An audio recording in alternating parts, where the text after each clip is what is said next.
할렐루야. 저희가 이사야서 말씀을 이렇게 쭉 연구하고 또 그 말씀을 여러분과 함께 강론하면서 제가 이사야서 말씀의 가장 핵심 한복판에 하나님을 경외함이 있을 거라는 상상도 못했어요. 여러분, 제가 경외함이 성경에 몇 번 나오는가를 최근에 이렇게 다 세고 있는데 거의 200번 나옵니다. 하도 여기저기 이게 성경 전체에 나와요. 그 모세오경에도 70몇 번인가 나오고, 역사서에도 나오고, 시가서에도 나오고, 선지서에도 나오고, 심지어는 복음서에도 나오고, 서신서에도 나오고. 성경 전체에 경외하다는 말이 여기저기 불쑥불쑥 튀어나오니까 우리는 그냥 하나님을 좀 이렇게 그 앞에서 까불지 마라. 이 정도의 그 느낌으로만 우리가 이해를 해서 저 자신을 포함해서. 그런데 이사야서 말씀을 쭉 나오다 갑자기 여호와를 경외함이 너의 보배니라. 근데 히브리 말에는 여호와를 기뻐함으로 섬기라라는 표현과 여호와를 기뻐함으로 두려워하는 이 두 가지 표현이 히브리 사람들 그 가르침 속에 날마다 빨려서 다시요. 여호와를 기뻐함으로 기쁨으로 섬기라. 여호와를 기뻐함으로 두려워하라. 근데 이 두려워하다는 말과 기뻐함이 사실은 굉장히 그 뿌리에 있어서 같은 단어에서 나온 말이에요. 여러분, 기뻐하니까 두려워하다 우리들이 쓰는 언어로 보면 너무 모순된 두 가지가 한 문장에서 도대체 어울리질 않잖아요. 기쁘면 같이 놀자, 기어올라서 같이 야자 친구하고. 제가 45년 만에 친구들을 이제 지난주에 만난 친구가 또 자기 짝인데 우리 같이 어울리던 친구 하나 또 소개했는데 그 친구 또 연락처를 알게 되고 이제 지금 한 명은 아직 못 찾고 있는데 자기네들도 오랫동안 연락을 했더니 못 찾는데 결국 찾을 거라고 걱정하지 말라고.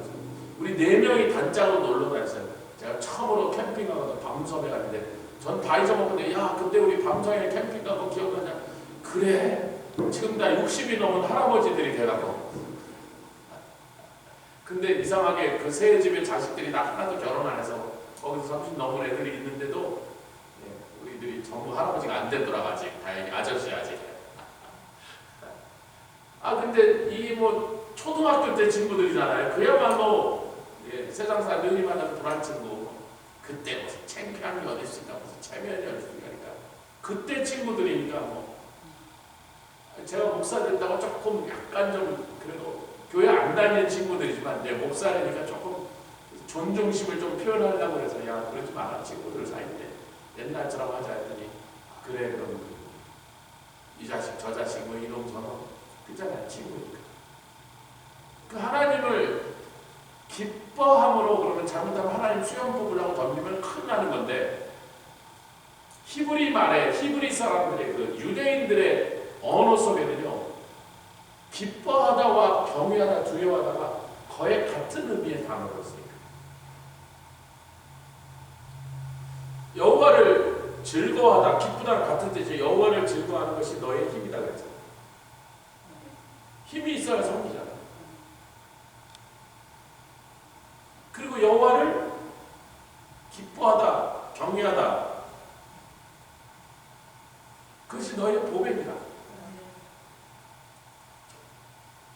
제가 느헤미야 8장 10절이잖아요. 여호와를 즐거워하는 것이 너의 힘이니라. 단 것을 먹고 살찐 것을 먹고 슬퍼하지 마라. 오늘은 여호와의 성일이니 여호와를 기뻐하라. 그럼 너의 힘이라. 그런데 그 말씀은 구원받고 얼마 전에 너무 놀라워. 처음에 성경에 무슨 이런 놀라운 말씀이냐고 그때 또 얼마나 사랑하고 암송하는데 지금도 사실 주님을 기뻐하는 것으로 저에게 늘 그것으로 힘이 공급돼서 여러 가지 상황 속에서 버티고 이기고 승리합니다. 아멘. 여러분도 그러시죠. 주님을 기뻐하는 힘으로 버틴 거예요 우리가. 근데 그것만 알았던 거야. 여호와를 경외하는 게 우리의 보배라는 건 제가 몰랐어요. 아니 거기 성경 얼마나 읽고 지나갔을 텐데. 그래서 이사야 여러분 정작 이사야에서 중간쯤 여기를 좀 보십시오. 이사야에서 중간까지 봤더니 여기 좀 보시는 게 좋아요. 이사야에서 1장부터 39장까지는 처음에 전반전에 이게 뭐예요? 하나님의 심판에 대해서 나오고 있어요. 제가 시작하자마자 뭐래요? 너희들의 죄목이 왜 이게 죄인지를 법정에서 판사가 지금 기소하고 있단 말이에요. 윤석열 대통령이 우리 맘에 아직도 그분이 대통령이잖아요. 지금 있는 그러니까는 도대체 뭐. 근데 윤석열 대통령이 나라와 민족을 구하기 위해서 사람들은 사형 구형받았다는 얘기를 자꾸 사형 판결 받았다는 걸로 오해하는데 사형 판결은 판사가 내린 겁니다. 그러면 형이 확정되는 거예요. 물론 1심에서 뭐 상고할 수도 있고 항소할 수도 있어서 30까지 갈 수 있지만 일단 하여튼 그 법정에서 사형 판결을 받는 데는 지금 판사들이 그것을 결정하는 데까지 아직 안 갔습니다. 그래서 검사가 구형했다. 이 사람 사형 내렸으면 좋겠다라고 그렇게 한 거예요. 이사야에서 초반부가 하나님이 이 세상 사람들을 기소하고 있는 장면이에요. 네 죄가 뭐냐면 왜 그게 죄냐? 이 말씀에 법에 근거하여 너희들이 한 행동은 죄다. 지금 그렇게 한 거예요. 그게 시작해서 1장 39장까지가 세상을 향한 하나님 심판하신 얘기가 쭉 가는데 36장부터 39장까지는 히스기야 왕 때 사내립이 쳐들어와서 18만 5천 명이 예루살렘을 포위했던 사건이 열왕기하에 분명히 자세하게 나와 있음에도 불구하고 거기 있으면 여기도 안 써도 되잖아요. 근데 왜 똑같은 사건을 두 군데다 열왕기는 역사서입니다. 역사서에 역사 얘기가 나오는 게 맞는데 왜 선지서에 그 얘기가 나오냔 말이야.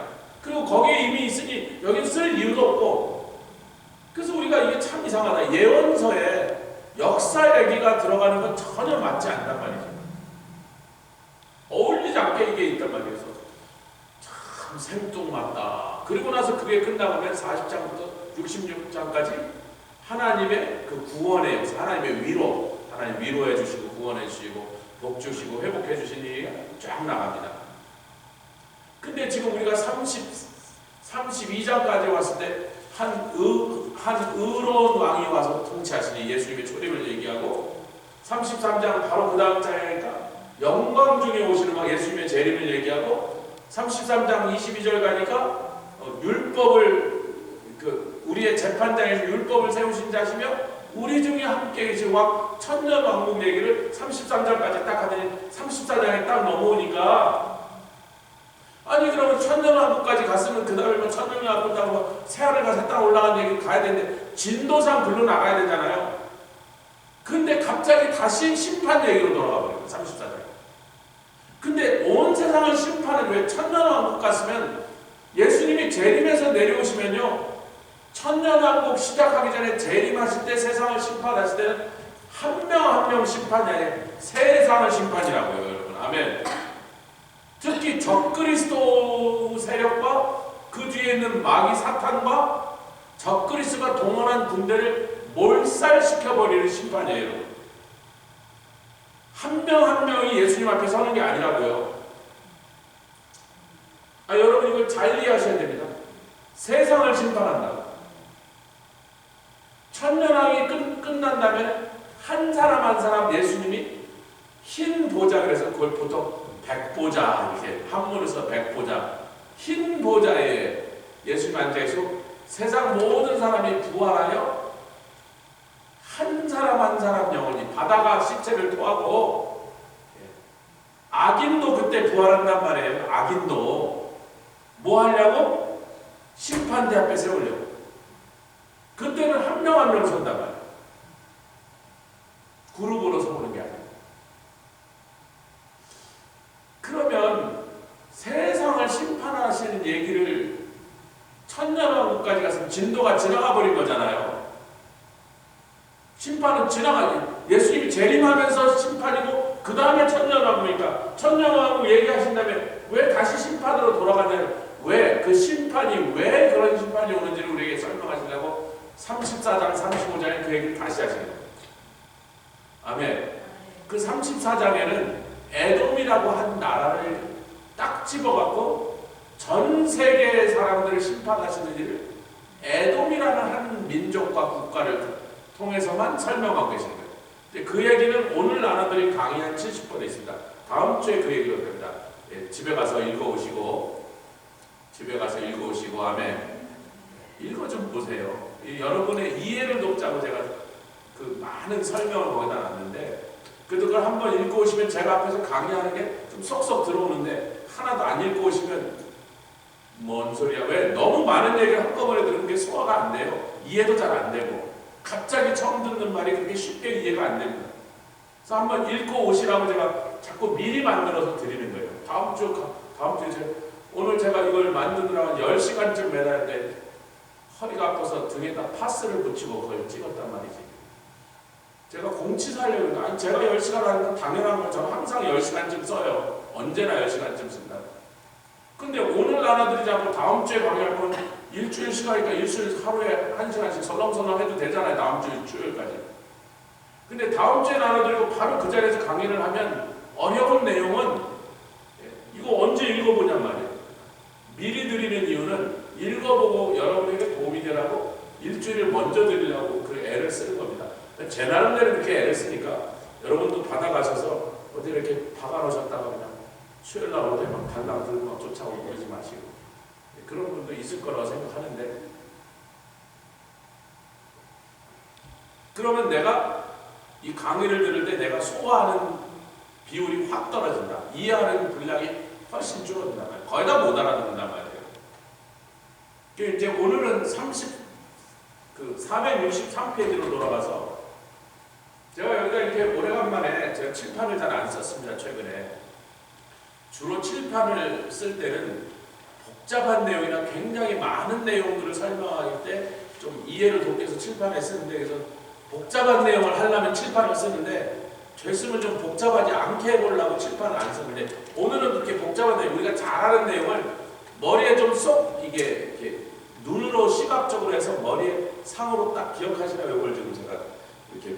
자, 463페이지 펴시면 홍수 이전, 에덴 동산에서 쫓겨나서 홍수 이전까지.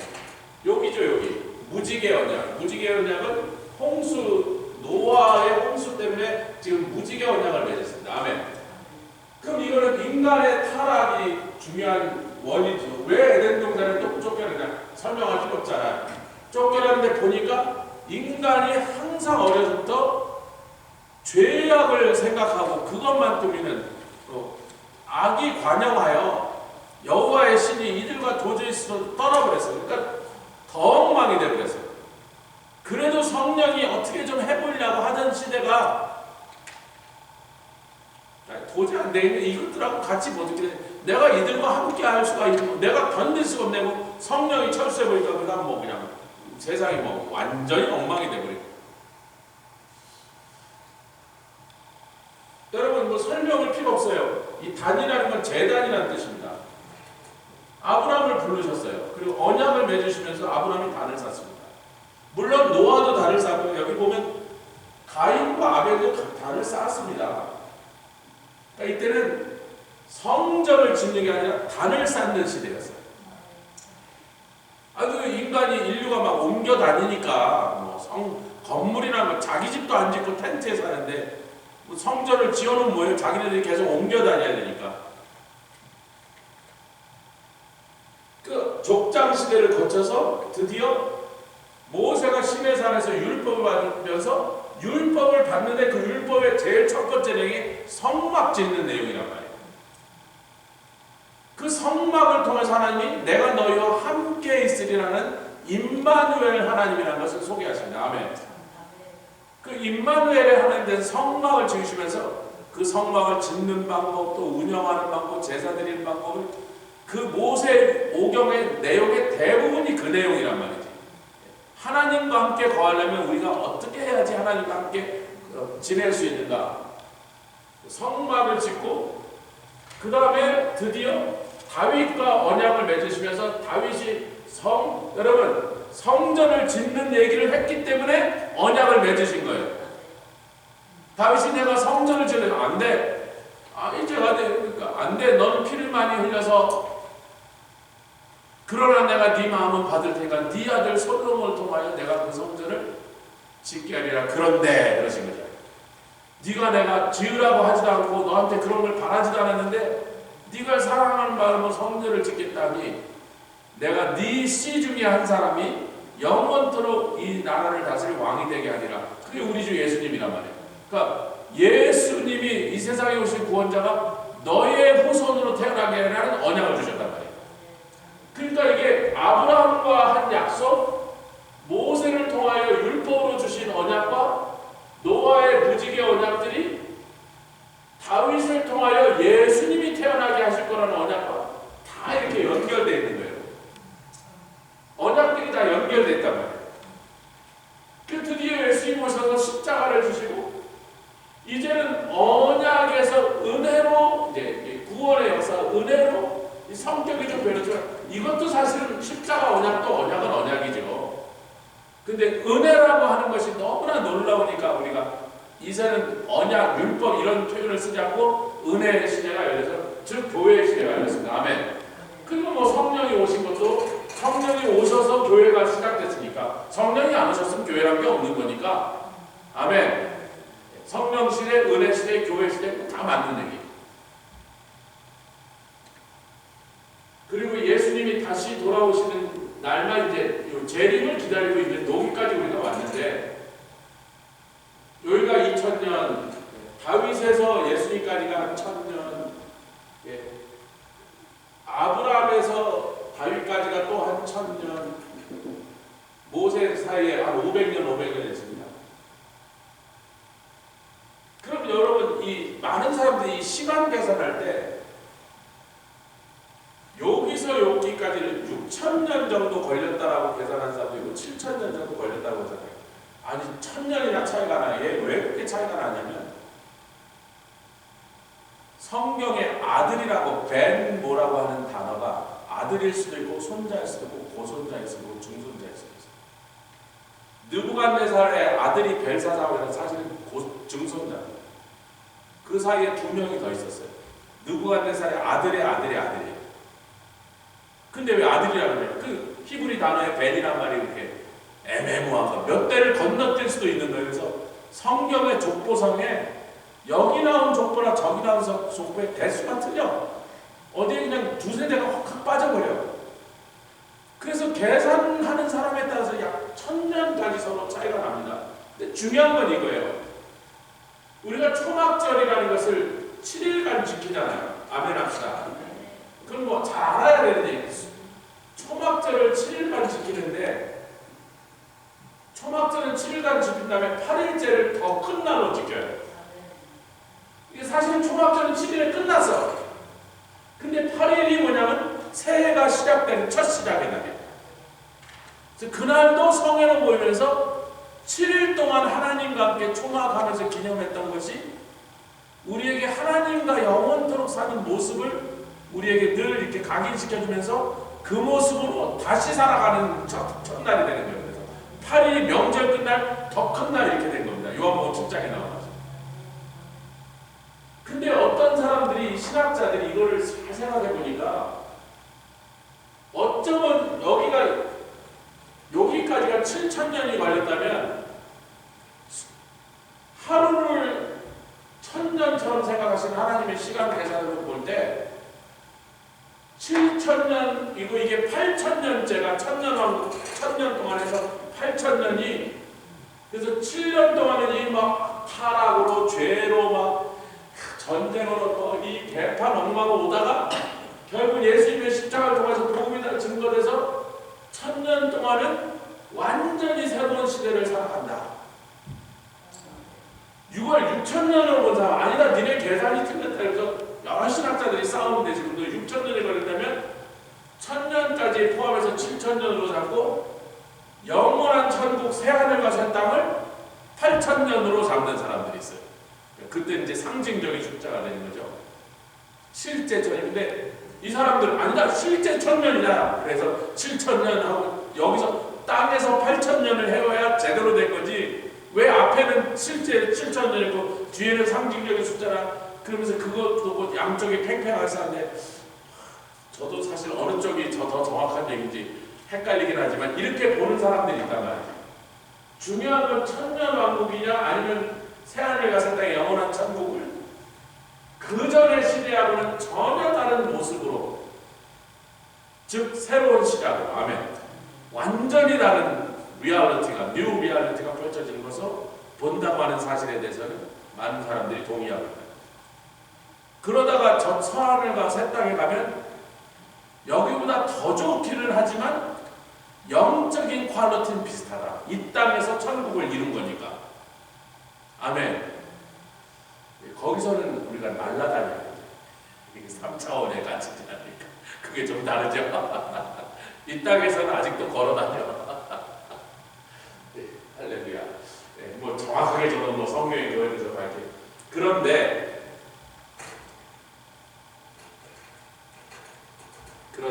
이 얘기는 여러분이 잘 알고 있는 얘기를 우리가 한번 이렇게 정리를 머릿속에 멘탈 노트라 그러죠.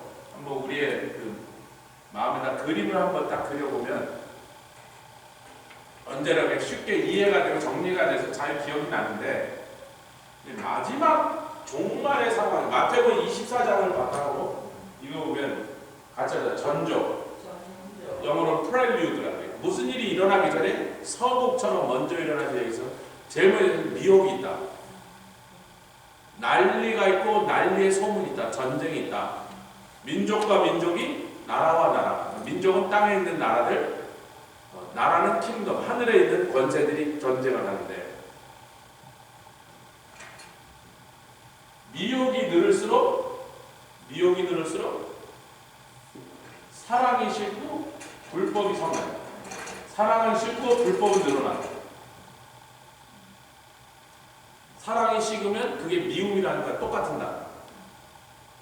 에서는 미워하고, 아니야, 에서는 덜 사랑하고. 야곱 사랑하는 것과 똑같이 사랑할 수가 없어. 근데 그게 믿다는 것과 똑같은 단어, 미세오. 아멘. 그러니까 미혹이 자꾸 와서 성도들을 하나님 좀 덜 사랑해. 사랑하지 말라는 게 아니에요. 교회를 떠나 기독교를 떠나서 불교로 개종하라는 게 아니에요. 하나님 사랑하는 걸 좀 덜 해도 되지 않죠. 서로 사랑도 적당히 해. 적당히.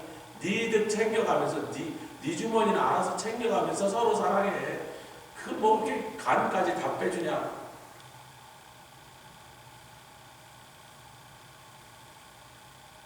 그 말에 또 홀랑들 속아 넘어가요. 내 영생이 거기에 달려있다. 주 너의 하나님을 마음과 뜻과 성품과 목숨을 다하여 사랑하라. 내 영생이 거기에 달려있다. 사랑이 식도록 놔주는 건요, 제가 우리 성도들 중에 연세가 많이 되신 분이 이제 식사를 하시고 몸이 이렇게 자꾸 살이 빠지면, 너무 심하게 빠지면 제가 그분을 조용히 부릅니다. 그 내장 온도라는 게 코어 템퍼레처, 내장의 온도예요. 여기서 재는 온도, 피부에서 재는 온도가 아니고 코어 템퍼레처가 1도씩 떨어져요. 81도입니다. 온몸의 면역력 3분의 1이 날아갑니다.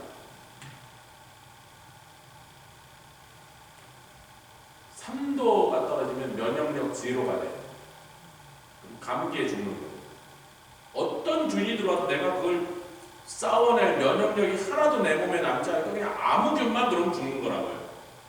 그래서 내가 내장 온도가 떨어지면 안 되는데, 내장 온도가 떨어지지 않으면 배에 적당히 기름이 껴야 돼요. 저는 그 문제가 별로 없죠. 적당히 기름이 껴있으니까. 그래서 나이가 너무 드신 분이 갑자기 살이 빠지면 얼마 못 사세요.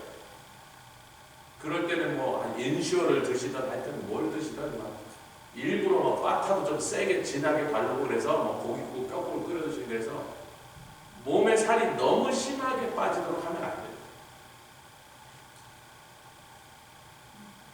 1도 떨어지는데 면역력 3분의 1씩 나가. 여러분 3도 차이가 그렇게 대단한 차이가 아니라니까요. 곰탕 좀 구워서 드셔야 된다고. 고깃국을 좀. 우리 어머님, 장모님, 부모님 평생 80이 다 돼도 고기를 입에도 안 대신 분이 80 넘으니까 고기를 드시더라고요. 고기를 좀 먹어야지 살겠다는 거야. 그래서 그렇게 고기를 싫어하시는 분이 한 점도 안 드시는 분이 양쪽이나 80 넘으니까 고기를 드시니까 나중에 또 이 느끼하던 도둑질이 무섭다고 중이 고기 맛을 절까지 나중에 가끔 고기를 좀 사달라고 그러세요. 고기 좀 구워달라고. 고기 맛을 이제 드디어 아신 거야. 80 넘어서. 사랑이 식으면 영적으로 사망이라고요. 주일날 충분히 나는 맛이에요. 그리고서 예수님 그럽니다. 그제야 시작이다. 요거는 전조. 환란은 아직 시작도 안 했다. 본게임이 시작도 안 했다. 아멘. 본게임이 시작되면 두려워하지 마라. 여기로 가야 되는 거니까, 지나가야 되는 거니까.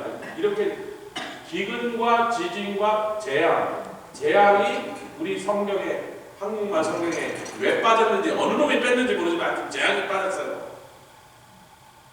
한 문장에 3개가 나오는데 어떻게 하나를 뺐는지 나는 몰라요. 그걸 실수라고 말하기가 너무 힘들어. 문장 하나에서 어떻게 한 단어를 3개가 나눠지니까 하나를 빼냔 말이야. 그래서 저 최근에 발견해서 무슨 이 말도 안 되는 지진과 기근만 있어. 재앙이 없다고 해요. 마태복음. 그러면 이제 본격적인 환란이 시작되면, 그리고 이게 요한계시록 6장에는 인을 첫째 인을 대신 첫째 인에는 흰말 탄 자가 멸류관을 받았는데 이놈이 적그리스도란 말이에요. 적그리스도가 이제 온 세상을 이제 자기 마음대로 조종할 수 있는 권세를 받기 시작해요. 그놈이 이제 온 세상을 다스려 나가는 일이 시작돼요.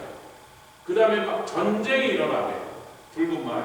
세 번째는 검은 말이 나와서 기근이 막 온 세상을. 네 번째는 청황색 말이 나니까 막 사망과 음부가 막 온 세상 사람들이 죽어나는데, 요게 환란이란 말이에요. 이게 환란의 시작이라고요. 환란의 대환란이 아니고. 근데 대환란으로 들어갈 때가 되면 교회와 성도들에게는 뭐가 일어나죠? 휴거가 일어나요. 할렐루야. 이 휴거가 일어나서 주님을 공중으로 오신 주님을 공중에서 만나는 게 휴거입니다. 이게 공중재림입니다. 예수님의. 아멘. 잘 아시던 얘기라도 좀 아멘 하면서 지나가세요. 우리가 이것들을요, 어떤 때라도 헷갈리지 않고 어떤 사람이 어떤 이상한 소리를 해도 그 말에 넘어가지 않을 만큼 딱 각인시켜야 된단 말이에요. 근데 이 환란만 있는 게 아니라 이 환란이 있을 때 하필이면 동시에 늦은 비 역사가 있어요. 이 환란이 시작될 때 이 늦은 비에 성령의 역사가 없다면요, 택한 자도 잘못하면 배도하는 일이 벌어지는 거예요. 그래서 환란의 때에 성령이 강력하게 오시는 게 왜? 여러분, 성령이 오실 때 평양에 성령이 1907년에 오시고 1910년에 한일합방이 일어났습니다. 아니, 성령이 막 평양에 가서 막 동양에서 막 불바다가 막 예수 복음의 불바다가 일어났으면 대한민국이 훨씬 잘 사는 쪽으로 가야 되잖아요. 그동안 힘들었던 일이 다 없어지고 막 나라가 막 불같이 나는데 아니야. 대한민국 역사상, 한민족 역사상 최악의 재난이 성령 받고 불과 3년 만에 찾아와요. 그때 성령 받은 사람들이 아니라면 그 불같은 시련을 아마 한 사람도 견디지 못하고 대한민국에는 기독교가 완전 뿌리채 없어졌을 거라고 저는 생각하는 거예요.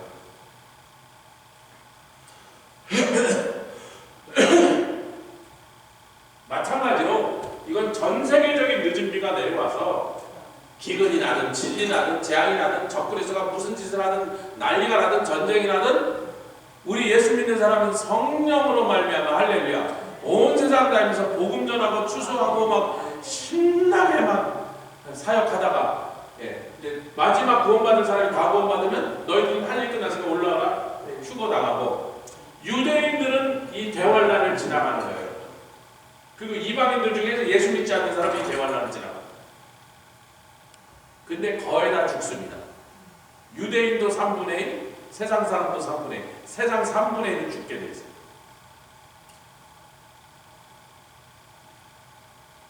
같이 해서 지나갈 생각 말자. 지나갈 생각, 지나갈 준비에 1000분의 1만 해도 휴거돼요.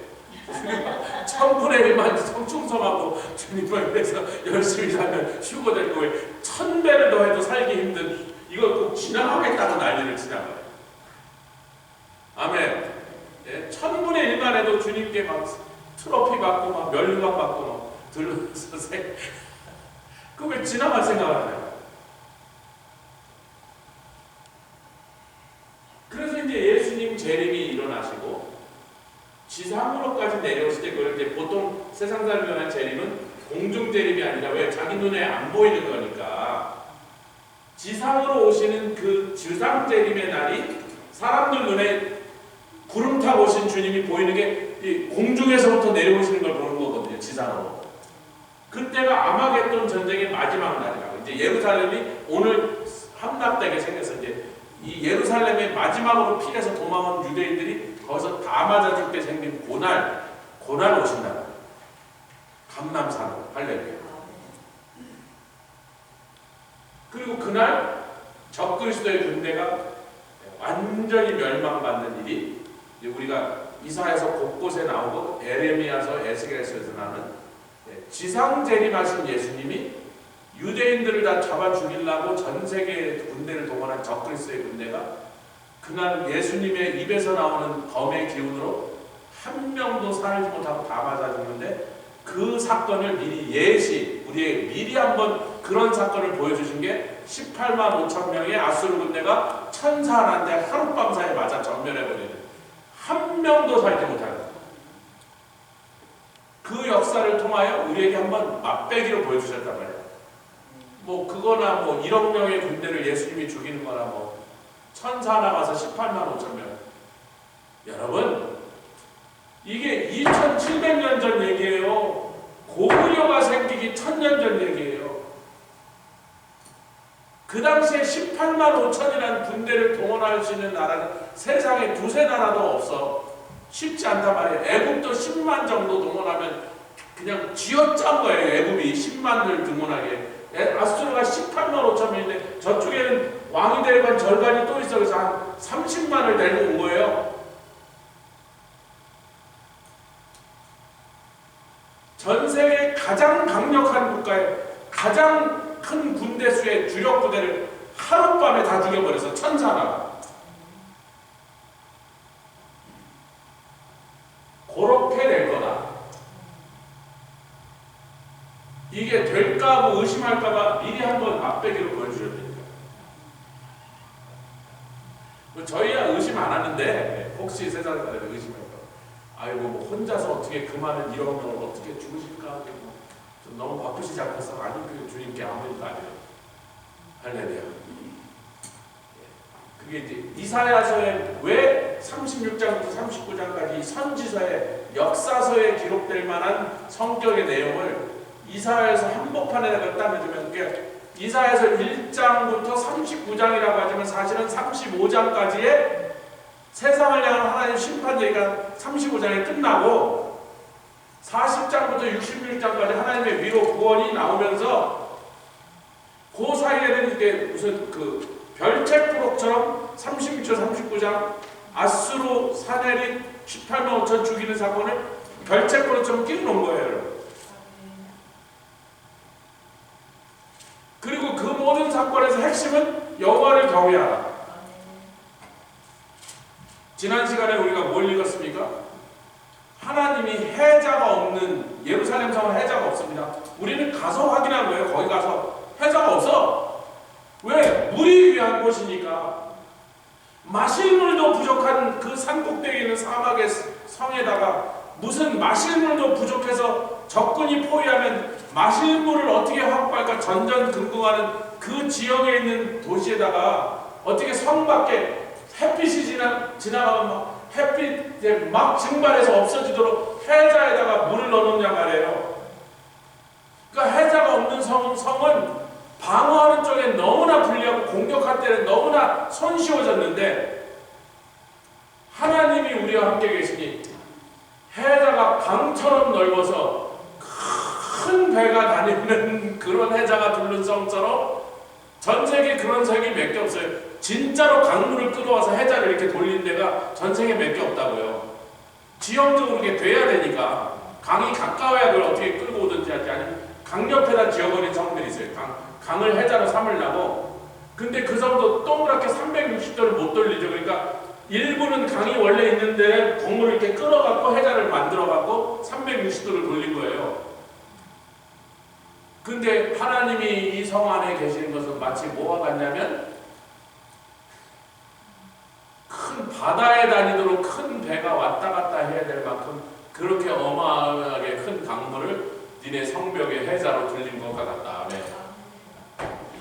그 다음에 돛대가 제대로 세워지지 못하고 그래서 돛대가 없는 배처럼 됐으니 그 배를 끌고 너희들이 장사하려고 큰 바다를 건너 먼 나라 가서 무역 상품을 싣고 오는 것은 불가능한 상태인데 바다를 갈 필요가 없다. 이 사람들아, 열방의 보물이 지네들이 알아서 지네 배에 싣고 지네가 보험료 내고 지네가 시키지도 않았는데 주문한 적도 없는데 열방의 보물들 은금과 별별 귀한 것들을 다 싣고 와서 너희들 손에 바치리니 여왕이 그것을 너희 손에 주는 이유는 너희들이 제사장 나라가 돼서 하나님께 예물로 드려달라고 우리 손에 맡기더라. 아멘. 그게 지난 시간에 우리가 나눠봤습니다.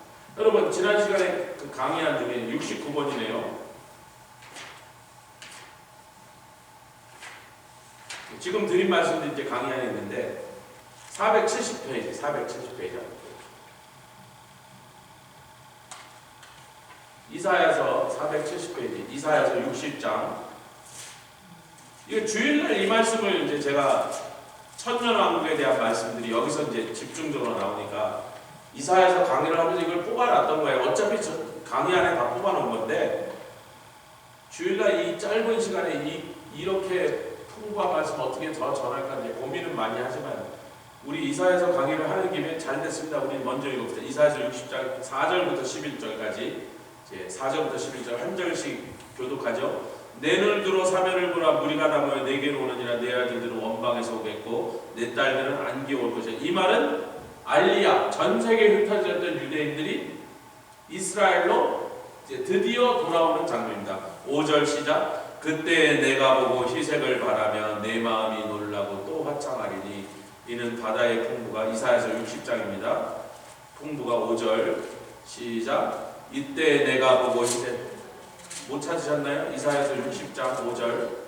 이사야서 60장 5절 시작. 그때 내가 보고 희색을 바라며 내 마음이 놀라고 또 화창하리니 이는 바다의 풍부가 내게로 돌아오며 열방의 재물이 내게로 옴이라. 내 배는 다 망가져서 돛대가 지금 빠지고 도저히 항해할 수 없는데 걱정하지 마라. 니네가 그걸 싣으러 갈 필요가 없다. 지네가 알아서 싣고 오리라. 이런 말입니다. 6절 가겠습니다. 허다한 약대 미디안 가이바의 젊은 약대가 네 가운데 편만할 것이며 스바의 사람들은 다 금과 유황을 가지고 와서 여호와의 찬송을 전파할. 7절 같이 있죠.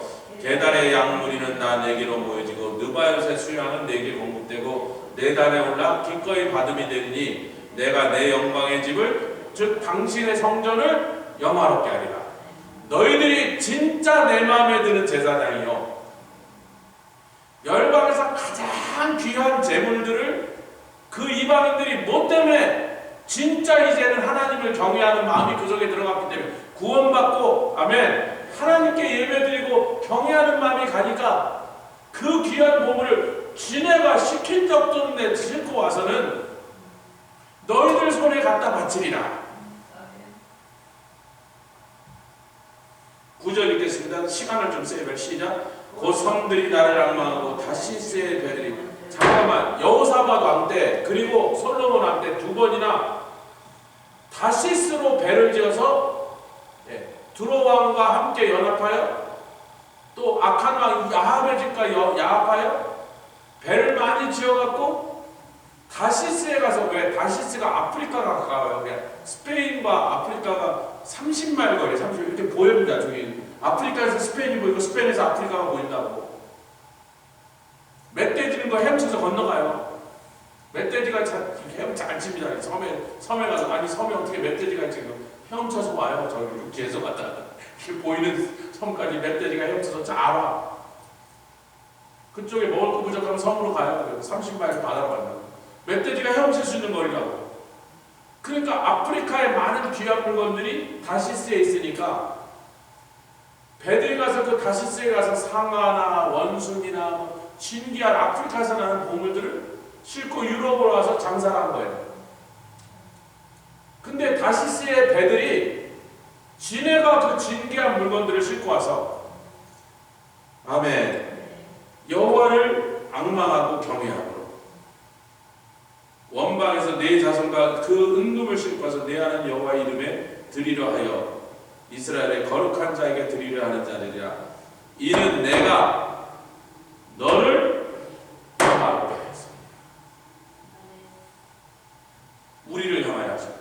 이사야서 61장 우리가 조금씩 좀 건너뛰죠. 61장 4절부터 역시 9절까지 한 절씩 교독하죠. 그들은 오래 황폐했던 것을 다시 쌓을 것이며 예로부터 무너진 것을 다시 일으킬 것이며 황폐한 성은 곧 대대로 무너졌던 것들을 중수할 것이며 외인은 서서 왜 안 읽으시나요? 61장 5절 외인은 서서 너희 양떼를 칠 것이요 이방 사람은 너희 농부와 포도원지기가 될 것이라. 잠깐만요.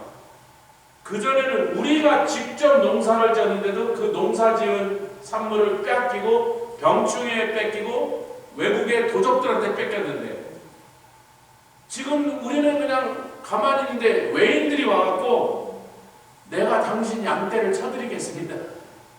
이방 사람들이 와서 내가 당신 밭에 나가서 밭을 갈고 포도원에 가서 포도 수확을 하겠나이다. 내가 가끔 이 사과 농장 이런 데가 얼마나 웃긴지 사과는 우리가 따고 돈은 지네가 받아. 광줄이 하나가 그 광줄이 넘치는데 안 돼요. 이렇게 잘라라. 실컷 사과 기어올라고 다른 건 내가 따고 지네가 따고 우리가 사야 되는데 이건 뭐 그것도 아니야. 월급도 안 줘. 이방인들이 와서 외인들이 와서 쉬시라. 그동안 수고하셨어. 내가 포도 닦게. 내가 밭 깎게. 왜? 이게 왜가 중요해. 6절 시작. 오직 너희는 여호와의 제사장이라 일컬음을 얻을 것이요 사람들이 너희를 우리 하나님 당신들은 하나님께 나와서 제사 드리는 봉사하는 일에 열심히 하십시오. 그러니 제사장이 하나님께 예배드려 우리를 위하여 복을 비고 우리를 위하여 기도하는 그걸 하시느라고 바쁜데 언제 포도밭에까지 가서 뭐 그런 일을 하실 당신 양떼를 돌볼 정신이 있습니까? 내가 양떼 돌봐드리겠으니 당신은 우리를 위하여 하나님께 가서 하나님께 은혜와 복을 구하시라고.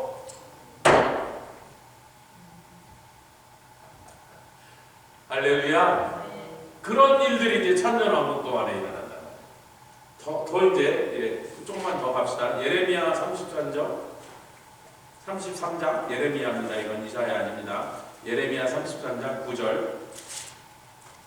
뭐 나머지는 여러분 집에 가서도 이거 제가 우리가 이거 조금만 이해하고 가잖아요.